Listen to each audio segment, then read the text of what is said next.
Mundo de Afuera by Jorge Franco. A story about the kidnapping of a man Don Diego, a man who falls in love and builds a castle in Medellin for his wife. The two later have a daughter named Isolda. Don Diego adores Isolda so much he uses the castle as a prison to protect her from the outside world. Before his writing career, Jorge studied filmmaking. Jorge combined his learning of filmmaking and his writing talents to make El Mundo de Afuera a very visual novel. He also uses flashbacks in the story to create suspense. El Mundo de Afuera is very similar to the story Chronicle of a Death Foretold by Gabriel Garcia Marquez. Angela Beccario's mother raises her to be the perfect wife because that is what she feels is best for her child. Any man will be happy with them because they've been raised to suffer, says Angela's mother. Don Diego and Angela's mother both try to do what is best for their children, even though in the end it doesn't always work out. Second piece of modern Latin American literature is The Brief Wondrous Life of Oscar Huello by Junot Diaz, a story about a young boy named Oscar. Oscar has unfortunately been cursed, not just him but his entire family.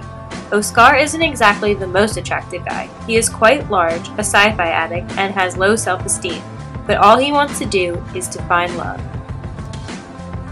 Diaz emphasizes on the heavy burden the past can place on the present throughout the whole story. This story is relatable to the short story The Wardrobe, the Old Man, and Death by Julio Ribeiro. This short story is about a man who is emotionally attached to his wardrobe because it reminds him of his ancestors and his past. Both stories begin dwelling on the past, but later both the characters are set free and able to move on. For Oscar, he found love and was set free from the curse. For the man, he was set free when the wardrobe mirror cracked. Both stories emphasize the importance of the present. Now, for some important words I have found throughout my research.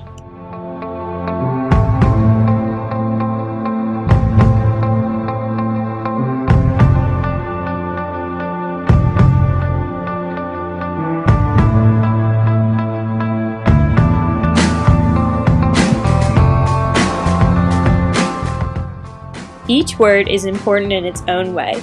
Medellin is the city Jorge Franco writes about the most. Germanophile, dysphoria, and outlandish are words that help tell the two stories. Fiction and postmodernism are very important words to modern Latin American literature.